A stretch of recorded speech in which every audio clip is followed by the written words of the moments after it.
एक टीम जीत की दहलीज पर और दूसरे के सामने था पूरा दिन टिक कर मैच बचाने का पहाड़ जैसा चैलेंज। चलिए आज समझते हैं न्यूजीलैंड और वेस्टइंडीज के बीच हुए उस टेस्ट मैच के आखिरी दिन की कहानी, जहां न्यूजीलैंड ने दिखाया कि डोमिनेशन किसे कहते हैं। खेल के 5वें दिन वेस्टइंडीज के सामने टारगेट था 462 रनों का।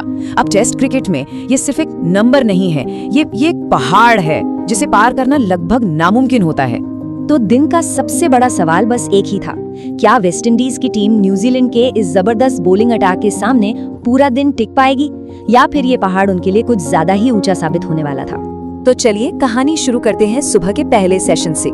यही वो सेशन था जहां मैच का पासा पूरी तरह से पलट गया। इसे आप वेस्टइंडीज के लिए एक तूफान भी कह सकते हैं। वेस्टइंडीज ने दिन की शुरुआत की 43 रन पर बिना किसी नुकसान के। ब्रेंडन किंग और जॉन कैंपबेल क्रीज पर थे। एक अच्छी सॉलिड शुरुआत थी, लेकिन मंजिल अभी भी 419 रन दूर थी।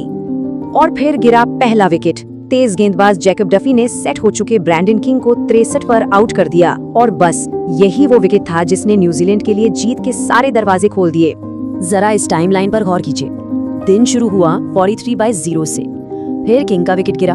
उसकी कुछ देर बाद जॉन कैंपबेल भी 45 रन बनाकर चलते बने, और देखते ही देखते लंच तक वेस्टइंडीज का स्कोर हो गया 99/5।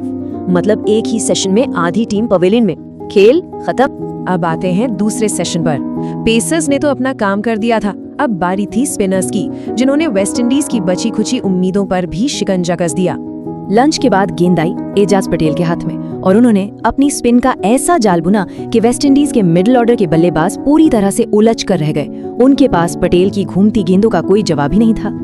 न्यूजीलैंड के दबाव का अंदाजा शाई होप की इस पारी से लगाया जा सकता है। सोचिए, 78 गेंदें खेल ली और रन बने सिर्फ 3। ये आंकड़े साफ साफ बता रहे हैं कि क्रीज पर टिकना कितना मुश्किल हो गया था।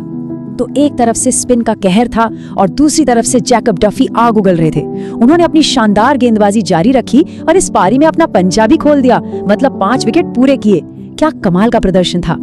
ये रहे उनकी गेंदबाजी के आंकड़े। 5 विकेट, वो भी सिर्फ 42 रन देकर। ऐसी गेंदबाजी किसी भी बैटिंग लाइनअप की कमर तोड़ सकती है। और अब बात करते हैं मैच के उन आखिरी पलों की, जब न्यूजीलैंड ने इस जबरदस्त जीत पर और सीरीज पर अपनी मुहर लगा दी। चायकाल के कुछ ही देर बाद वेस्टइंडीज का संघर्ष भी खत्म हो गया। पूरी टीम सिर्फ 138 रनों पर ढेर हो गई, और इस तरह न्यूजीलैंड ने ये मैच 323 रनों के एक बहुत बड़े अंतर से अपने नाम किया। ये सिर्फ एक जीत नहीं थी, ये एक तरफा डोमिनेशन का एक बेहतरीन उदाहरण था। और इसी जीत के साथ न्यूजीलैंड ने ये 3 मैचों की सीरीज 2-0 से जीत ली। याद दिला दें कि पहला मैच ड्रॉ रहा था। भाई, जब इतनी बड़ी जीत होती है तो उसके पीछे कुछ हीरोज भी होते हैं। तो चलिए एक नजर डालते हैं इस मैच के उन सितारों पर जिन्होंने ये कहानी लिखी। इस मैच के मैन ऑफ द मैच थे डेवॉन कॉनवे। अपनी बल्लेबाजी से उन्होंने तो जैसे इतिहास ही रच दिया।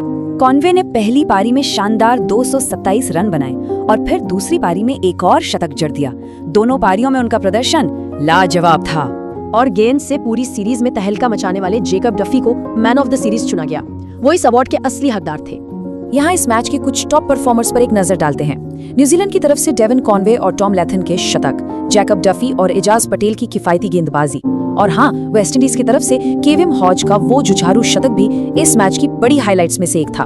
इस तरह के एक तरफा और जबरदस्त प्रदर्शन के बाद एक सवाल तो मन में आता ही है, क्या ये न्यूजीलैंड टीम अगली वर्ल्ड टेस्ट चैंपियन बनने की सबसे बड़ी दावेदारों में से एक है? खैर, इसका जवाब तो आने वाला वक्त ही देगा।